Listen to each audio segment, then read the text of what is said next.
find the slope of a line given the graph or any two. Hi guys! Hello. Welcome to Sir Pac's Learning Channel!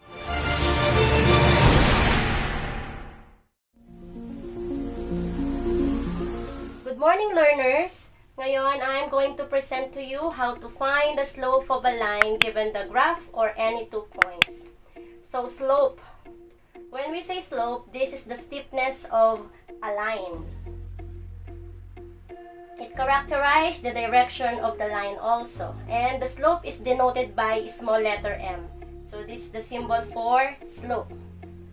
Okay, the slope is determined by the rise over the run between 2 points in the given graph.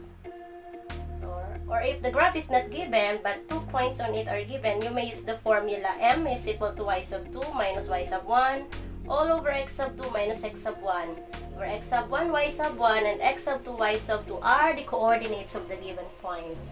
So, let's start with this example. Find the slope of a line whose graph is shown. Okay, so tingnan natin. The graph of the line is this red line. And this line passes through the point -1, -1, and 3, 1. So, paano natin malalaman yung slope niya? Ang sabi, slope is determined by the rise over the run between 2 points in the given graph. So, paano po yun? Magsisimula tayo dun sa point na nasa ibaba at aalamin natin kung ilang units yung ira-rise niya at ira-run. Itataas at itatakbo. Okay? Kung ilang units yung ni-rise niya, okay, let's take this. Kung ilang units yung ni-rise niya mula dun sa point na nasa baba, yun ang magiging numerator natin. Okay? So, from the point -1, -1, let's count. 1, 2. So, 2 units rise. And then, from this, diba, 1, 2. From this point, bibilangin natin kung ilang units yung kanyang itatakbo hanggang makapunta dun sa pangalawang point. So, that will be our run. Mula dito, 1, 2, 3, 4. So, 4 units. So, mula dun sa point na nasa ibaba, nag-rise tayo ng 2, 1, 2, at nag-run ng 4 hanggang makarating dun sa pangalawang point. 1, 2, 3, 4. So, the slope is 2 over 4. Or we can simplify this into 1/2. So, that is the slope of the first graph. So, let's go to the second graph.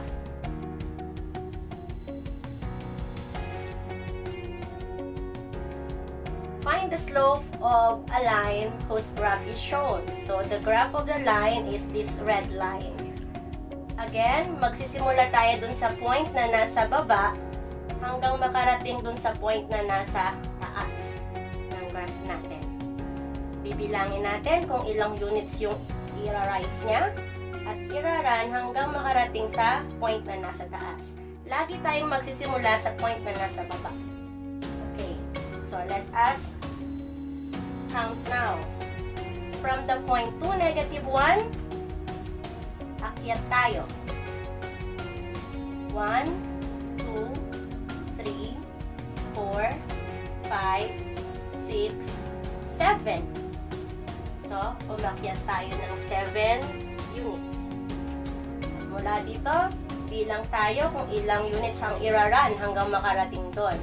So, mula dito, 1, 2, 3, 4, 5. Nag-run tayo ng 5 units. Pero, dahil yung direksyon ng run ay pakaliwa, ibig sabihin, the slope is negative. So, the slope is negative. Ulit. Mula sa 2, -1, 1, 2, 3, 4, 5, 6, 7. nag-rise ng 7 units at nag-run ng 1, 2, 3, 4, 5. Run pakaliwa, kaya ang slope natin ay negative.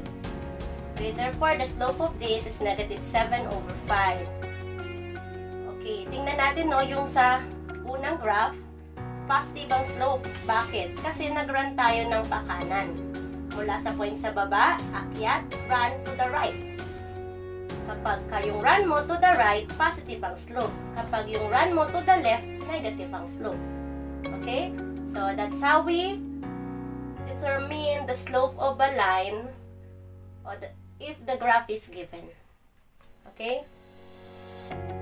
Okay, this time, let's try to find the slope of a line passing through any 2 points. Okay, let's take these examples. Number 1, find the slope of a line passing through 1, 3, and 3, 5. Okay, since walang given na graph, pero given ang dalawang points, we're going to use the formula m is equal to y sub 2 minus y sub 1 all over x sub 2 minus x sub 1. Okay, so let us first write the formula para hindi ka malilito. Y sub 2 minus y sub 1 all over x sub 2 minus x sub 1. Kanina, sabi ko, itong x sub 1, y sub 1, x sub 2, y sub 2 are the coordinates of the given point. So, meaning, kung ito yung point 1, ito yung x sub 1. Ito yung y sub 1. Ito naman yung ating x sub 2 at ito ang ating y sub. Okay, so how are we going to find the slope? You will just substitute the coordinates to your formula. Okay, gawin natin yon. Una, y sub 2. We're going to replace y sub 2 with 5. Minus y sub 1, which is 3.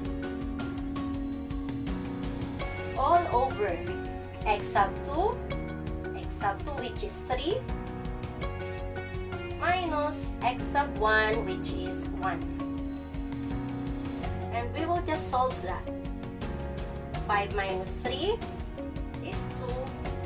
In our denominator, 3 minus 1 is 2. Slope is 2 over 2 or 1. So that's it. So let's go to the next example. So we have find the slope of a line passing through 2, negative 2 and negative 3, 1. So this is our first point, meaning this is 2 is our x sub 1, negative 2 is y sub 1, negative 3 will be our x sub 2, and 1 is our y sub 2. So, we're going to substitute these values to our formula. Okay, our formula again is y sub 2 minus y sub 1 all over x sub 2 minus x sub 1. Ngayon, isubstitute na natin. Y sub 2, 1, that is 1, minus y sub 1, which is negative 2. So, 1 minus negative 2 all over x sub 2, that's negative 3, minus x sub 1, which is 2. Okay, so we have 1 minus negative 2. 1 minus negative 2 will give us 3.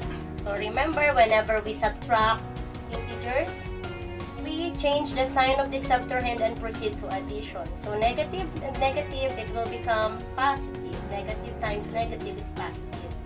So, this one will become 1 plus 2. Okay. Bakit naging 1 plus 2? Pinalitan ng sign ni negative 2 and na-proceed sa addition. Remember the rules. In subtracting integers, change the sign of the subtrahend, then proceed to addition. Kaya naging 1 plus 2 yan. So, 1 plus 2 will give us 3, and in the denominator, negative 3 minus 2. Negative 3 minus 2, if we will change the sign of the subtrahend is positive 2. So, this will become negative 2. It will become negative 3 minus 2, diba? Tapos papalitan ng sign ng 2, it will become negative, then proceed to addition. So, parang ang mangyayari, negative 3 plus negative 2. Kaya meron tayong negative 5. So, 3 over negative 5, or pwedeng igitna mo na yung sign.